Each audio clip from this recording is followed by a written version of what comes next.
Caitlin Clark to the New York Liberty? Confirmed? Circulating went viral of Caitlin Clark in the bowels of the Barclays Center with Liberty coach Sandy Brondello and Breanna Stewart and Sabrina. To talk about this little scene that took place after the Fever game last night in New York between Sandy Brondello and Caitlin Clark, the New York Liberty, and the agent. The agent. What if a simple smile and handshake in a tunnel just set off the biggest shakeup in WNBA history? Caitlin Clark, arguably the most electrifying player in women's basketball, caught casually chatting with the New York Liberty's coach, stars, and her agent. Just another post-game moment? Or the first public sign that the Indiana Fever's crown jewel could be plotting a blockbuster move to the nation's biggest stage? Imagine getting on national TV, being paid by ESPN, paid by CBS, and have the nerve to look at the viewing public, lie to them, and say the Indiana Fever are more dangerous without Caitlin Clark. Let's break down what really happened and why this could change everything. The scene was set on a steamy night at Barclays Center, where the New York Liberty dominated the Indiana Fever 98-77. Caitlin Clark didn't even suit up, sidelined with a nagging groin injury. But she was there anyway, courtside in street clothes. And that decision alone got fans talking. Why make the trip if you're not playing? But what happened after the final buzzer is what sent shockwaves through the WNBA world. As fans filed out, cameras caught Clark deep in conversation in the tunnel. Not just with any players, but with Liberty stars Breanna Stewart and Sabrina Ionescu, plus Liberty head coach Sandy Brondello. Smiling, relaxed, engaged, and right beside her agent, Erin Kane. It looked casual, but to sharp-eyed fans and insiders, it felt like the start of something much bigger. And this is where the whispers began. Within minutes, the photos exploded across social media. There was Caitlin Clark, all smiles, leaning in as Brondello and Liberty stars surrounded her in what didn't seem like a simple good game exchange. The obvious issue is Stephanie White is so stubborn to fit a circle in a square peg instead of utilizing the strengths of the team. And she probably felt relief because Caitlin Clark was hurt that, oh, this is my time. I could introduce the culture and the system. And some actually bought in. And then when Caitlin Clark comes back, she doesn't know how to use her. That's not... The image itself told a story. The Liberty's leaders, Stewart, Ionescu, Brondello, standing close, comfortable, and welcoming, while Clark's agent stood just steps away, seemingly part of the conversation. This wasn't a handshake in passing. The optics were striking and deliberate. Clark, whose team had just been blown out, didn't look dejected. She looked at ease, maybe even happy to be there. Fans didn't miss that detail. Fever supporters felt a pit in their stomachs. Liberty fans lit up with excitement. Everyone else in the basketball world simply asked, "What's going on here?" And just like that, speculation took over the timeline, because this didn't look like small talk. There is a 50-50 chance Caitlin Clark leaves Indiana after her rookie season. No, after rookie season, after her rookie contract is up. Because I have a feeling that with all the restricted free agency and everything, I think they're going to try to get rid of all coring out of the CBA. I don't think coring is going to be a thing. I don't think coring is going to be a thing in the CBA. But rumors online were just getting warmed up. The internet wasted no time turning this photo op into a frenzy of speculation. Rumors suggest Clark isn't just recovering from injury. She might already be eyeing her next chapter, and that chapter could be written in Liberty blue and seafoam. Some fans claim this was more than a friendly tunnel chat, spinning theories about a quiet recruitment underway. Others argue it's a sign Clark is unhappy in Indiana, a team still struggling to find its identity. Despite the hype surrounding her arrival, the whispers keep growing. Is Caitlin Clark planning her escape? Could the Liberty pull off the biggest signing in WNBA history after her rookie deal? The presence of her agent makes it hard to dismiss these questions outright. Even seasoned analysts have started weighing in, careful to frame their takes as speculation, but acknowledging the undeniable vibe of the moment. And then there's the elephant in the room. Is this just friendly chatter or something more serious? Here's where things get especially interesting, and why this wasn't dismissed as just a friendly post-game moment. And obviously, look, you're going to have to core players, and they're going to have to core Aaliyah a year earlier than Caitlin. And if they're scared Aaliyah's going to leave, and if they're like, oh, we want to core and trade Caitlin, then Aaliyah leaves for nothing, and Caitlin leaves for nothing. So it's a bit of a weird one. Standing right beside Clark was her agent, Erin Kane. Kane isn't just any agent.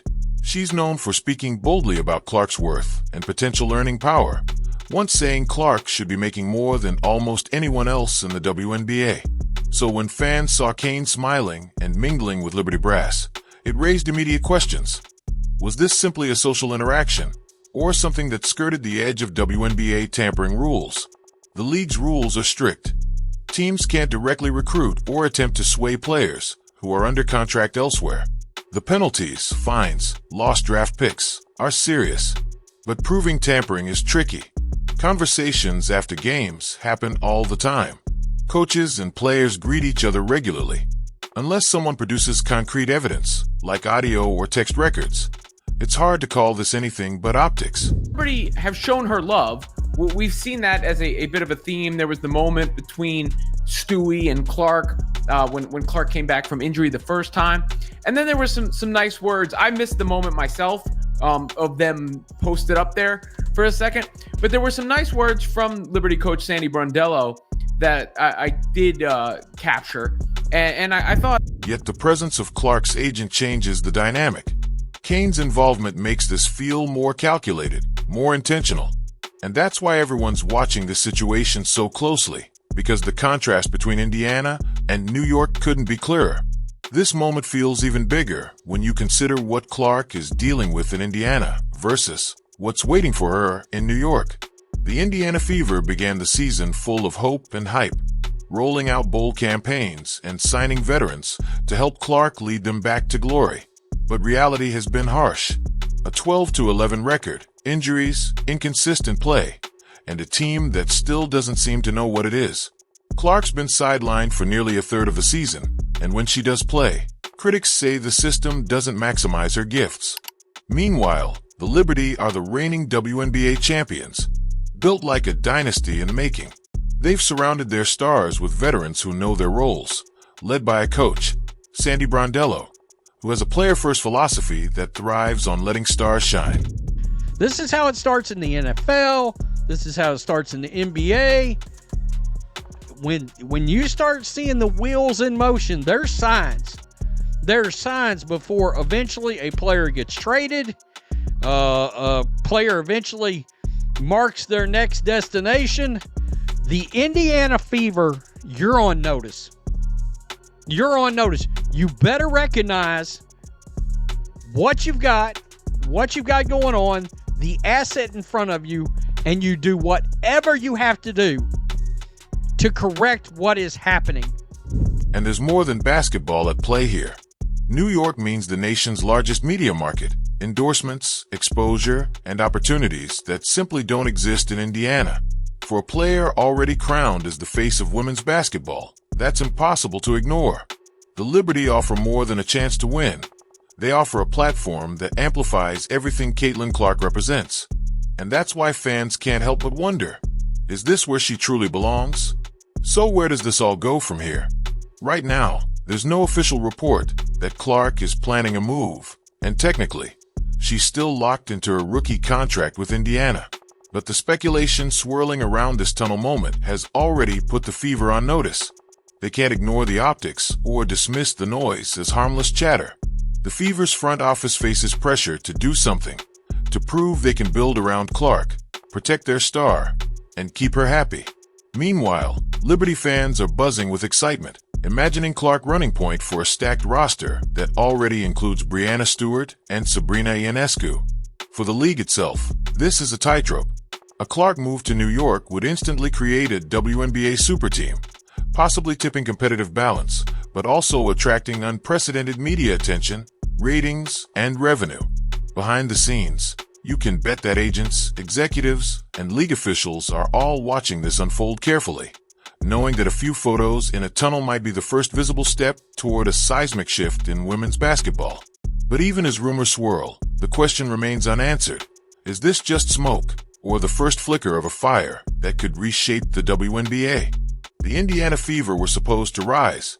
With Caitlin Clark, one of the most electrifying rookies in WNBA history, the franchise had momentum, national attention, and a fan base finally energized after years of mediocrity.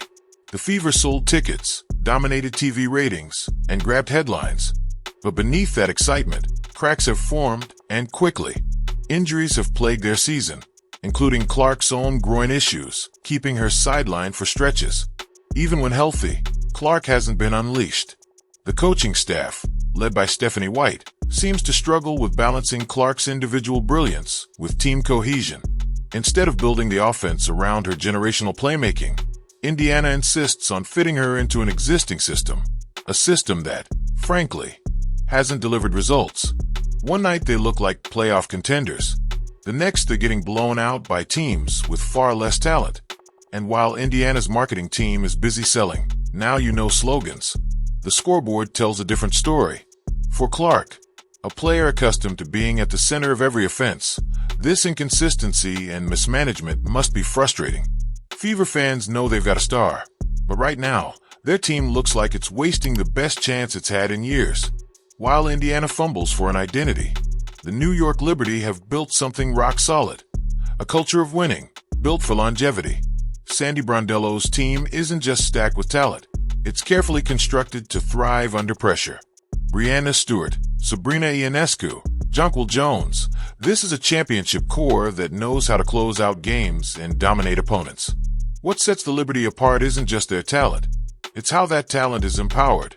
Brondello is a player-first coach, renowned for letting stars shine in roles that suit their strengths. She doesn't force square pegs into round holes. She designs systems around her stars. The environment she's created in New York is one where superstars thrive, and role players buy in completely. The Liberty's investment goes beyond the court. Their ownership has poured resources into facilities, staff, analytics, and player development programs that rival anything in the league. It's an organization that not only talks about winning, but has put every piece in place to make winning sustainable. For Caitlin Clark, the contrast is impossible to ignore. Indiana feels like a team searching for answers. The Liberty feel like a dynasty in the making, a team that would hand her the keys, surround her with elite talent, and expect championships. The power of New York goes far beyond wins and losses. It's about visibility. Indianapolis has embraced Caitlin Clark, no doubt, but Indiana is still a smaller market with limited media reach. New York, by contrast, is the epicenter of sports media, fashion, endorsements, and cultural influence. Every Liberty home game is played in the iconic Barclays Center under the bright lights of Brooklyn. National TV cameras are practically a fixture there, and endorsements opportunities multiply when an athlete plays in New York. For Clark, a player who's already transcending the sport, being in New York would amplify her brand exponentially. Imagine Clark on late-night talk shows, plastered on billboards in Times Square, starring in national ad campaigns alongside New York's most famous athletes. The Liberty offer a platform that Indiana simply can't match. Her jersey sales would skyrocket. Her social media following would explode. Every step she takes in New York would be scrutinized and celebrated. For a generational athlete who could be the face of the WNBA for the next decade, these off-court opportunities aren't just perks, they're game changers. The Liberty wouldn't just maximize Clark's basketball potential, they'd maximize her cultural footprint too. The presence of Erin Kane, Clark's agent, at this tunnel meeting isn't a footnote, it's a headline in itself. Kane has made it clear from day one that she intends to fight for Clark's worth. She's already pushed public discussions about how underpaid WNBA stars are compared to their impact on viewership, attendance, and media interest. For Kane, the idea of Clark playing in New York, a market where she could triple her endorsement opportunities and cement her status as a cultural icon, has to be tantalizing. Agents don't just negotiate salaries, they guide careers, chart paths that maximize earnings and influence. Kane standing shoulder to shoulder with Liberty leadership sends a message that goes beyond basketball.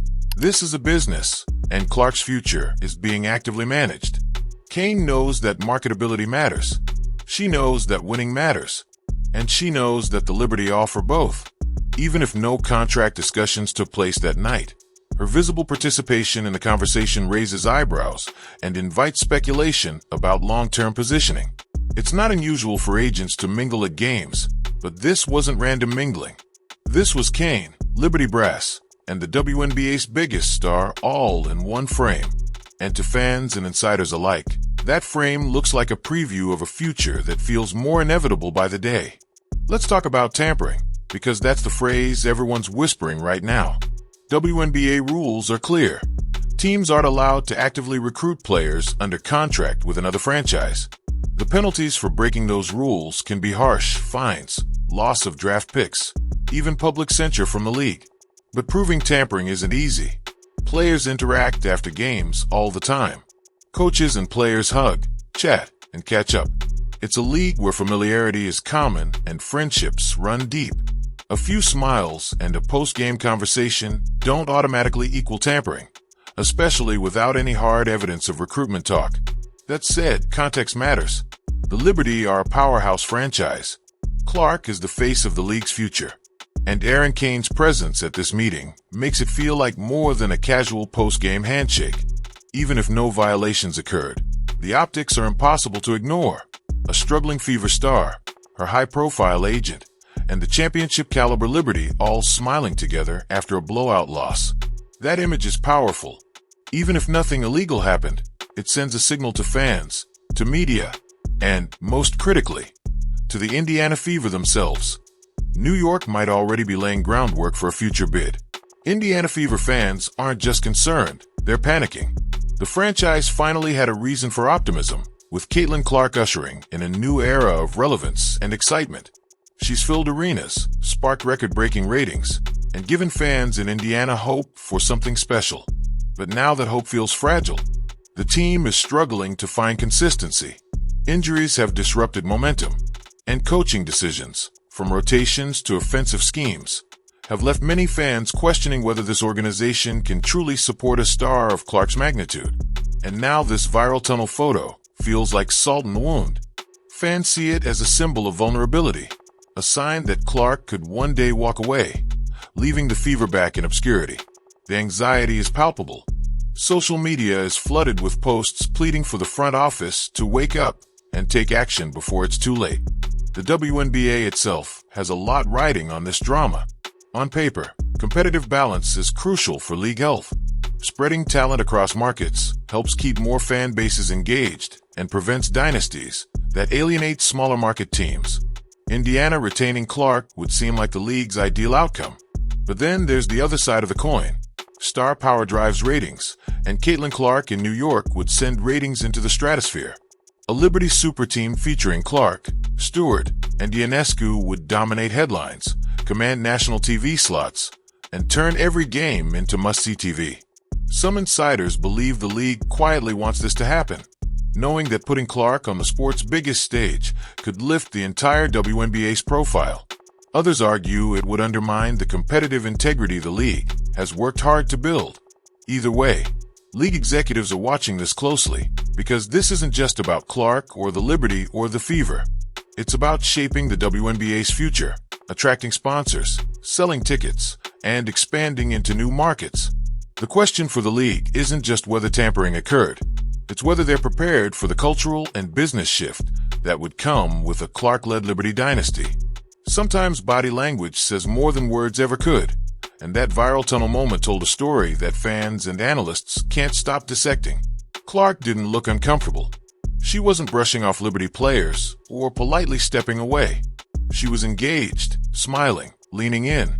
She looked at ease. For a player under enormous pressure, that's meaningful.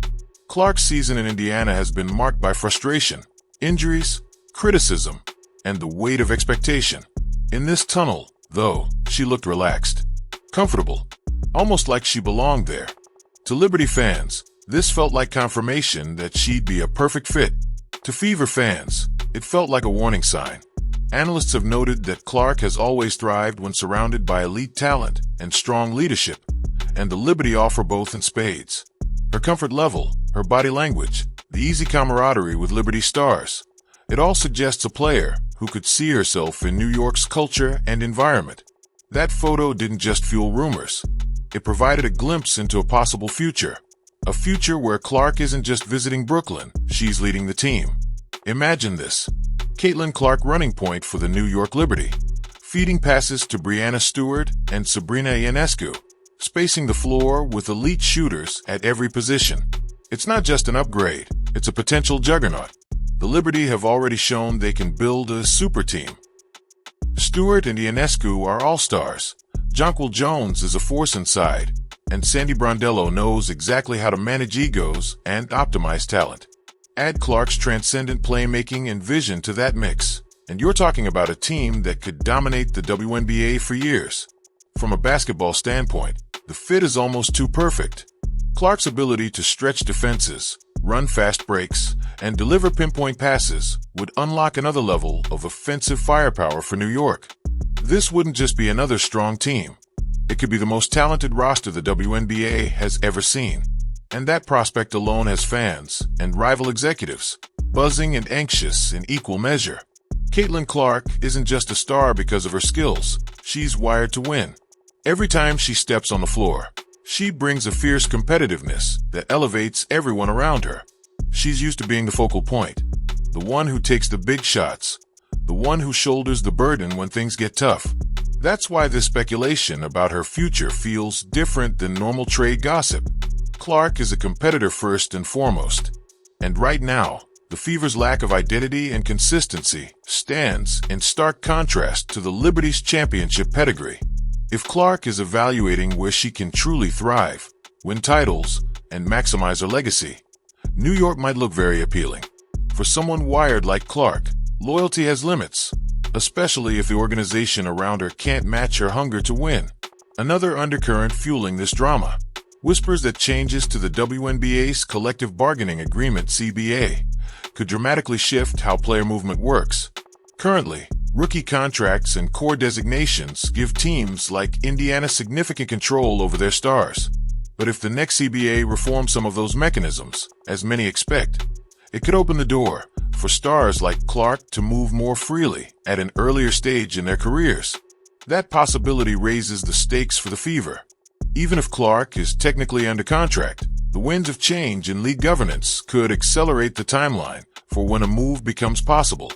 Smart agents, like Erin Kane, are surely watching this closely and possibly planning around it. It's another reason why that tunnel meeting felt bigger than it looked. It's not just about now. It's about what could be coming next. The media hasn't exactly helped cool speculation. It's pouring gasoline on it. From hot takes on sports networks to endless debates on social media, this single photo of Clark with Liberty players has become the centerpiece of WNBA discourse. Talk show hosts, podcast analysts, and former players have all weighed in, dissecting everything from Clark's smile to Erin Kane's body language. Some are calling it tampering. Others say it's nothing but respect between competitors. But everyone agrees on one thing: this story is captivating, and it's driving massive engagement. For fans, that media spotlight adds intensity to an already emotional issue. Every new segment, every new article keeps the speculation alive and raises the temperature for the Fever, the Liberty, and Clark herself. So here we are. A single viral photo has sparked a league-wide conversation about power, loyalty, and the future of the WNBA. Caitlin Clark smiling in that tunnel might seem innocent, but when you look closer, when you factor in the Liberty's championship pedigree, New York's massive media market, and Indiana's ongoing struggles, it feels like a moment heavy with possibility. Whether this was just a casual post-game chat or the first glimpse of a superstar plotting her next chapter, one thing is certain: the basketball world is watching. Because if Clark ever puts on a Liberty jersey, it wouldn't just change a team, it could transform the entire league. And as fans debate what really happened that night in Brooklyn, one thing's for sure: this story is far from over.